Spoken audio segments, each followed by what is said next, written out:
Assalamualaikum warahmatullahi wabarakatuh. Yang terhormat dosen penguji uji kinerja BPG dalam jabatan tahun 2022.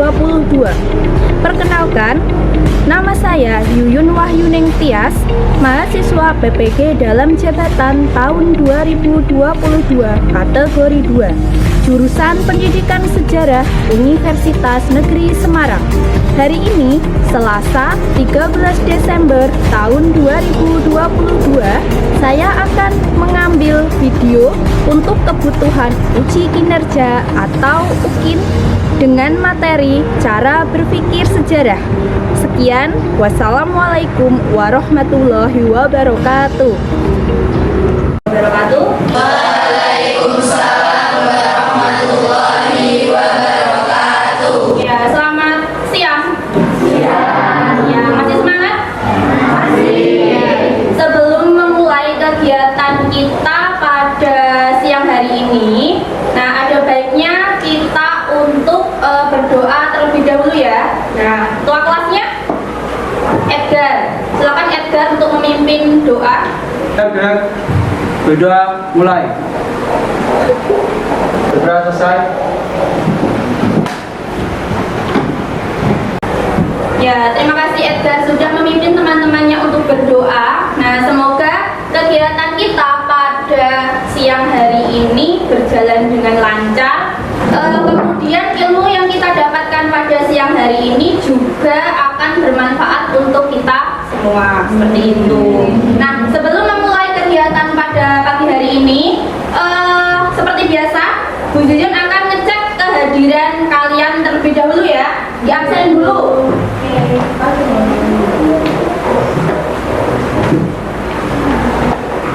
Afina Damalani, Alfianda Keira Safista, Amel Yulia Putri. Nah, terakhir Baswa Alifah. Ya. Nihil ya hari ini. Ya. Karena hari ini nihil berarti pasti kabarnya alhamdulillah sehat ya. Sehat kan semua hari ini? Sehat. Ya, alhamdulillah. Sebelum kita masuk ke dalam materi kita lebih jauh lagi, nah kita harus melihat ini dulu. Nah, kira-kira ini gambar apa? Gibah, apa lagi? Bisik-bisik, apa lagi? Pernah nggak kayak gitu kalian? Kalian kira-kira tipe yang mana? Nah, tipe orang yang kepo. Nah, kepo itu pengen tahu kejadian secara detail. Nah, apa tipe orang yang lebih suka mencari terlebih dahulu kejadian tersebut, penyebabnya apa, terus kronologinya bagaimana. Nah, baru kita mengetahui kejadiannya secara detail. Itu yang akan kita pelajari hari ini. Nah, itu yang ada hubungannya dengan materi kita hari ini. Nah, apa? Nah, makanya kita akan membahas dulu kompetensi awal. Nah, nanti kita akan membahas yang pertama, cara berpikir diakronik.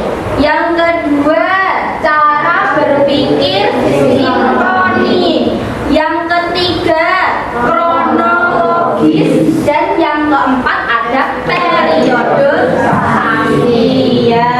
Nah, kemudian tujuan pembelajaran kita pada siang hari ini, yang pertama pasti kalian mampu menghubungkan antara konsep berpikir sejarah dengan peristiwa yang terjadi pada masa kini di wilayah kalian masing-masing. Nah, misalkan di wilayah kalian itu terjadi suatu kejadian.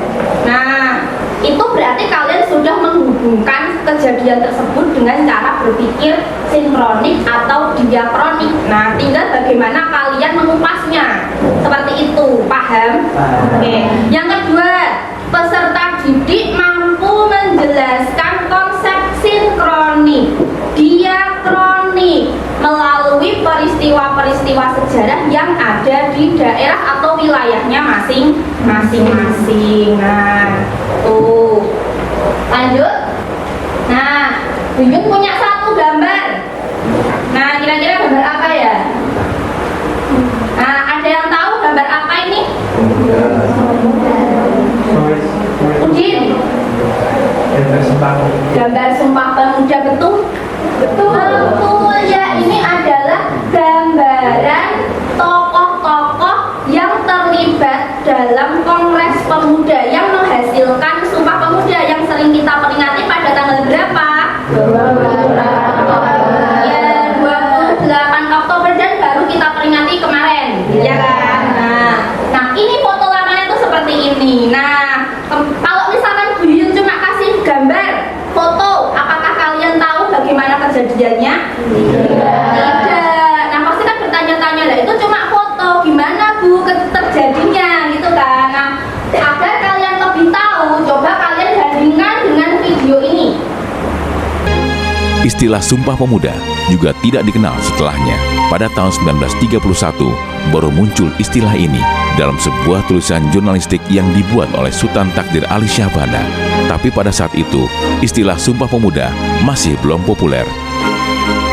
Peristiwa Kongres Kerapatan Pemuda 28 Oktober 1928 pertama kali diperingati di Istana Presiden Yogyakarta pada 28 Oktober 1949. Bung Karno merasa perlu memperingati hari pertama kali diperkenalkannya Himne Nasional Indonesia Raya, karya W.R. Supratman. Tidak ada kaitannya dengan Sumpah Pemuda ataupun momen memuliakan dan memitoskan sosok pemuda. Baru pada Oktober tahun 1953, pada peringatan Kongres Kerapatan Pemuda yang ke-25, istilah Hari Sumpah Pemuda dipakai secara resmi menggantikan istilah Hari Lagu Kebangsaan Indonesia Raya.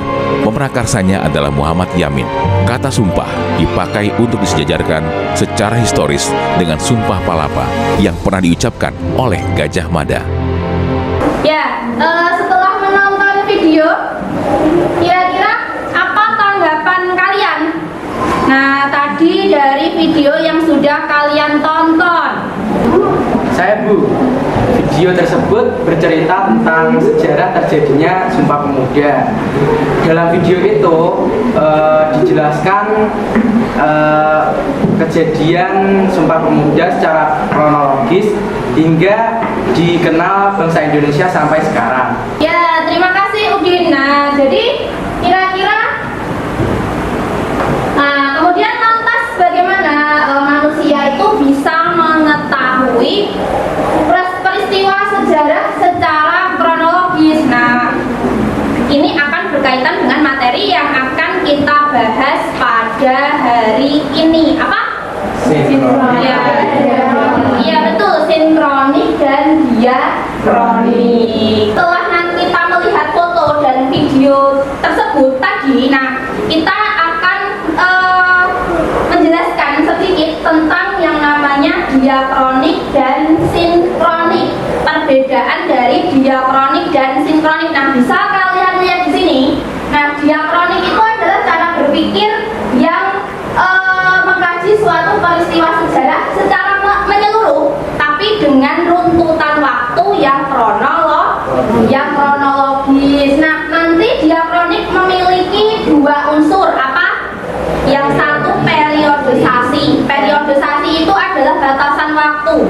Kemudian yang kedua adalah kronologis. Nah, kronologis itu yang disebut dengan urutan, ya kan? Urutan waktu. Jadi kalau kita mengurutkan itu ada batasan waktunya. Nah, seperti itu. Jadi kalau kita menerapkan konsep diakronik, nah itu harus urut dan terbatas oleh waktu. Nah, itu yang namanya diakronik. Kemudian yang sinkronik. Nah, kalau sinkronik, pembahasan sejarah pada suatu peristiwa secara spesifik dan mendalam. Nah, itu nanti penjelasannya lebih luas. Nah, kemudian kalau sinkronik itu biasanya penjelasannya berupa cerita. Nah, jadi lebih detail daripada diakronik. Nah, seperti itu perbedaannya. Nah, ini kemudian contohnya. Nah, kalau ini ada dua contoh dari diakronik dan sinkronik. Nah, kalau yang diakronik, nah Buyun gambarkan ada lahirnya Sumpah Pemuda itu melalui infografis. tidak urutan waktunya, kronologisnya ya. Itu yang dinamakan dengan diakronik. Kemudian yang kedua. Nah, yang kedua ini adalah tadi fotonya hampir sama. Nah, tapi penjelasannya nanti bisa ditambah dengan bidang politik, kemudian bidang ekonomi, bidang sosial, dan bidang kebudayaan. Nah, diceritakan dalam bentuk cerita secara detail. Nah, itu yang dinamakan dengan sinkronik. Bisa membedakan? Bisa. Oke, paham ya sampai sini ya? Paham. Oke. Nah, kita bagi kelompok dulu. Satu kelas berapa anak? Ya, 36 dibagi menjadi 8 kelompok. Berarti nanti ada yang satu kelompok isinya 4 orang, ada kelompok yang isinya 5 orang. Nah, kemudian kelompok berdasarkan urutan absen. Nah, kemudian setiap kelompok tadi terdiri dari 4 sampai 5 siswa. Nah, setiap kelompok nanti menentukan ketua kelompoknya. Nah, kemudian jadi kegiatan hari ini apa? Kegiatan kalian hari ini, nah tugas kelompoknya adalah membuat sinkronik dan diakronik dengan topik sejarah berdirinya SMA Negeri 1 Sumberlawang. Nah, silakan. Nah, kalian mulai bergabung dengan kelompok kalian masing-masing. Nah, tetap menjaga ketertiban. Ya, silakan.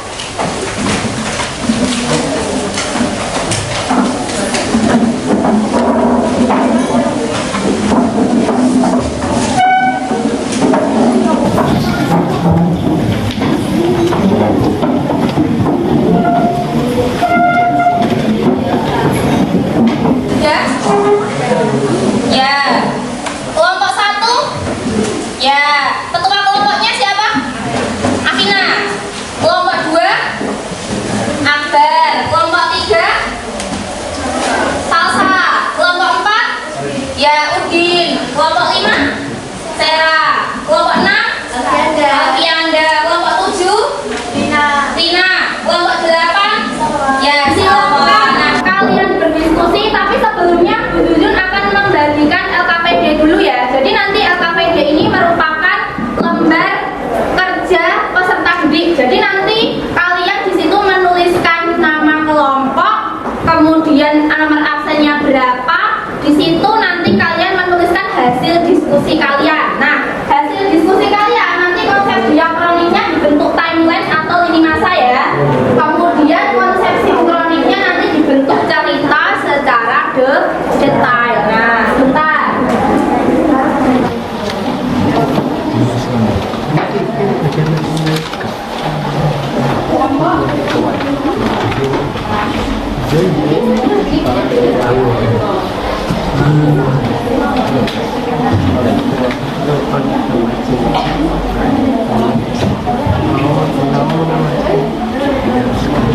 Kelompok 2.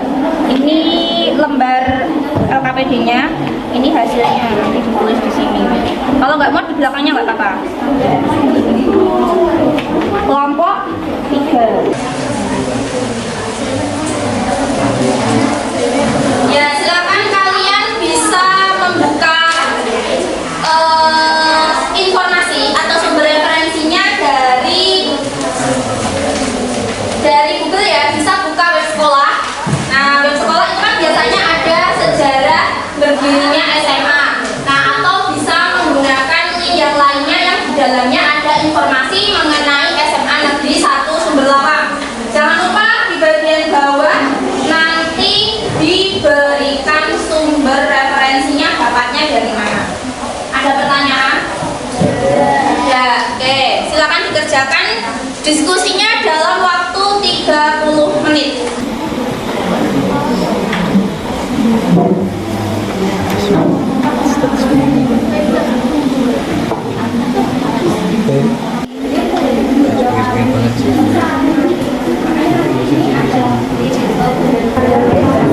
Enggak kan maksudnya yang awal kan pendirian panitia. Nah, pendirian panitia kan biasanya kalau awal tahun kan ya awal tahun kan. Mungkin kan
Februari 2004, Dinas Pendidikan dan Kebudayaan Kabupaten Sragen membentuk penelitian SMA Negeri 1 Semberlawang.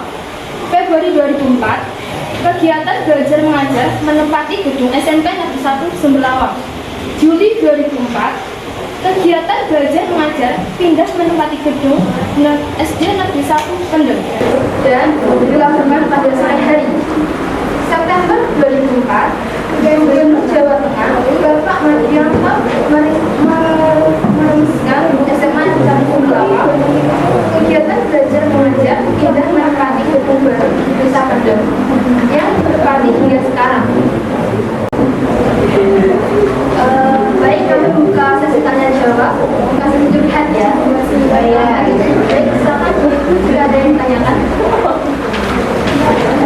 Menurut kalian apa perbedaan antara konsep diakronik dan tektonik dalam penjelasan sejarah di Menurut kelompok kami, perbedaan antara konsep diakronik dan sinkronik dalam menjelaskan sejarah berdirinya SMA Negeri 1 Semberlawang adalah bentuknya. Untuk konsep diakronik dibentuk dalam bentuk timeline secara utuh, dan untuk konsep sinkronik menggambarkan catatan detail yang utuh. Ada yang ditanyakan? Oke, perkenalkan nama aku Nadira Abdul Agista. Aku dari kelompok 6. Untuk sekarang aku mau tanya, apakah penerapan dari konsep diakronik dan sinkronik itu dapat menangkal info atau berita hoax yang muncul pada masa kini? Menurut kelompok kami ya bisa, karena untuk menciptakan sebuah kejadian itu kita harus memiliki kesadaran yang baik agar tidak menimbulkan pemahaman yang keliru, karena hal tersebut dapat menyebabkan penyebaran berita hoax dan masyarakat akan menjadi lebih cerdas dan tidak mudah percaya dengan isu-isu yang dimunculkan oleh pihak yang ada.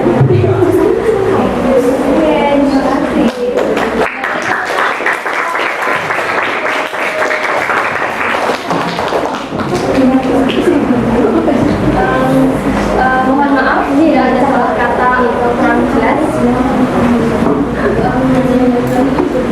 Sekian dari saya. Assalamualaikum warahmatullahi wabarakatuh. Waalaikumsalam warahmatullahi wabarakatuh. Ya, presentasi yang sangat luar biasa sekali. Yang kalian tugasnya seperti kelompok 1 atau tidak? Mirip-mirip ya. Ya memang. Ya tadi punya kelompok 1 sudah dipresentasikan. Untuk yang bentuknya diakronik itu bisa dibentuk dalam timeline atau lini masa. Seperti yang sudah dipresentasikan oleh kelompok 1 tadi. Nah, berarti dari sini kalian tahu, nah proses berdirinya SMA Negeri 1 Semberlawang itu seperti apa, ya kan?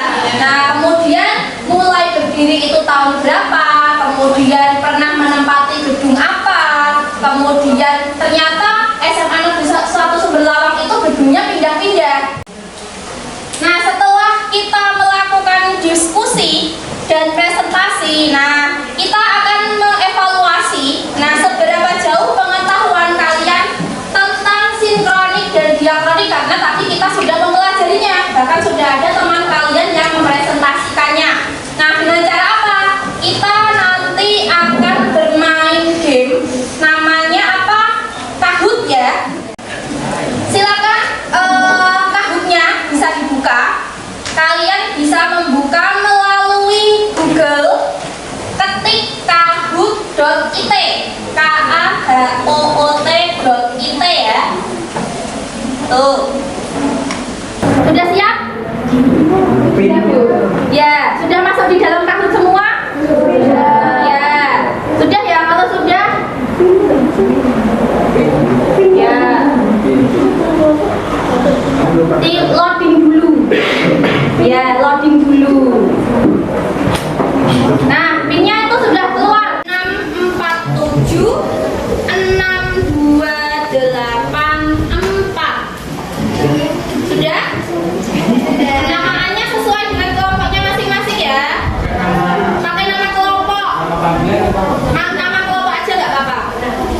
karena kita modenya mode tim.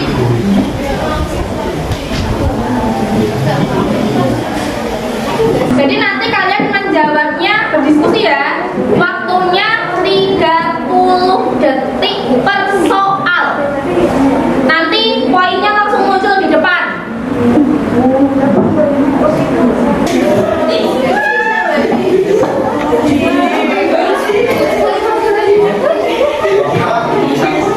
Ya, mulai.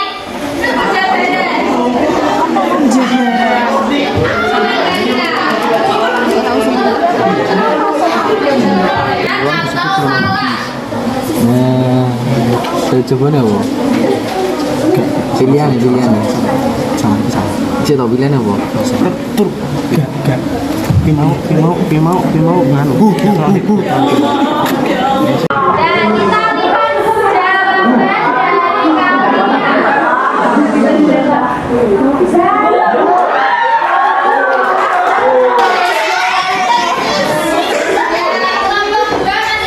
jawaban dari jawabannya benar, tapi poin tertinggi ada di kelompok 2 ya. Tepuk tangan buat kelompok 2. Udah dapat kaki ternyata. Satu soal terakhir. Siap ya? Nah, soal terakhir aja kelompok 6 bisa menyusul.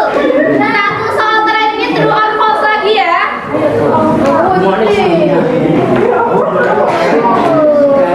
Ya.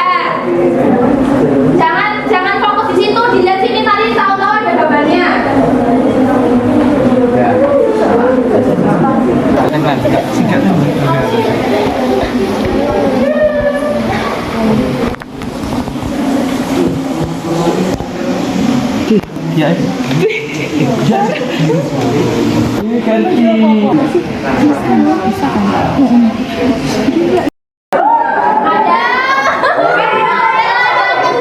Kita lihat ya yang mendapatkan poin dari kelompok berapa.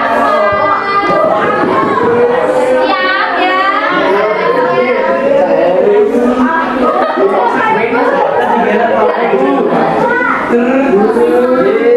Lambat juga.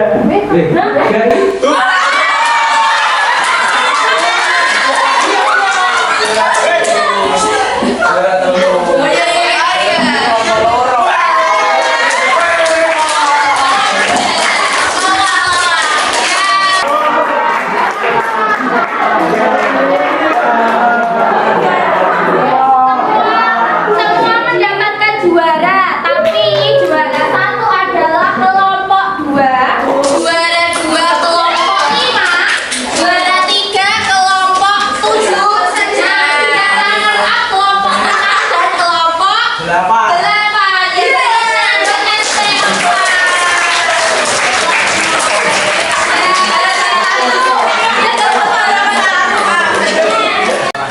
Mari kita simpulkan pembelajaran kita pada hari ini. Nah, karena hari ini kita sudah mempelajari cara berpikir dalam sejarah. Nah, konsep sinkronik dan diakronik, apa yang dapat kalian simpulkan? Nah, dari pembelajaran kita pada siang hari ini. Ada yang bisa? Ya. Jadi kesimpulan pembelajaran sejarah pada siang hari ini adalah cara berpikir diakronik dan sinkronik sangat penting bagi kehidupan kita, karena masyarakat dapat mengetahui hal-hal yang terjadi melalui pendekatan diakronik dan sinkronik. Isu-isu yang beredar belakangan ini dapat dengan mudah dibuktikan kebenarannya. Ya. Jadi tepuk tangan buat Tina. Ya betul, jadi kesimpulan kita pada siang hari ini, nah cara berpikir sinkronik maupun diakronik itu dapat membantu kita untuk mengetahui suatu kejadian yang terjadi atau suatu peristiwa yang terjadi. Nah, kalau diakronik itu dapat membantu kita untuk mengetahui suatu peristiwa sejarah itu secara kronologis. Nah, secara urut. Tapi kalau sinkronik itu dapat membantu kita mengetahui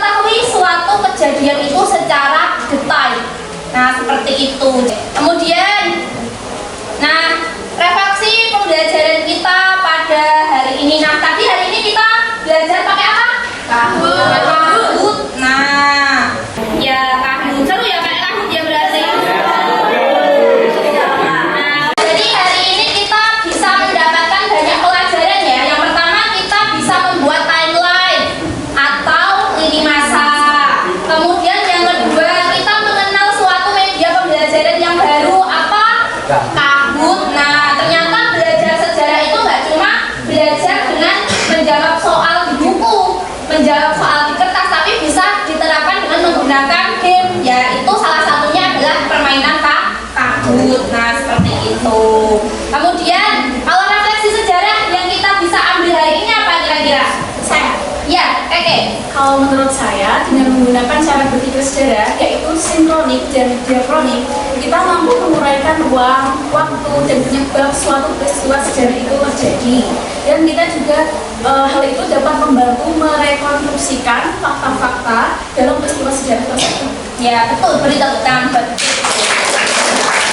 Oke, karena materi kita hari ini sudah habis. Nah minggu yang akan datang kita akan ganti materi ya. Nanti kalian bisa mencicil untuk belajar mempelajari materi yang akan datang. Nah apa materi yang akan datang kira-kira? Nah minggu depan kita akan mempelajari materi ini, penelitian sejarah atau metode penelitian sejarah. Nah di dalam penelitian sejarah nanti kita belajar yang namanya sumber sejarah, kemudian metodenya tadi, dan historiografi Indonesia. Maka dari itu nanti dipelajari dulu, kemudian minggu depan kita akan membahasnya seperti itu. Nah, ada quotes of the day dari salah satu tokoh Indonesia kita. Nah, siapa yang kira-kira? Insinyur Soekarno pernah berkata, nah belajar tanpa berpikir itu tidaklah berguna.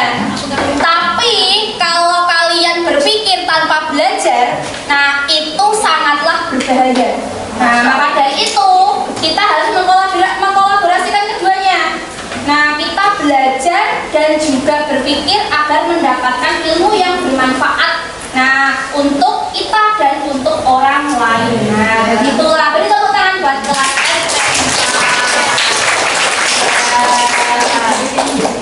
ya, karena kegiatan pada siang hari ini sudah selesai. Nah jadi kita akhiri kegiatan kita dengan bacaan hamdalah ya bersama-sama. Alhamdulillah.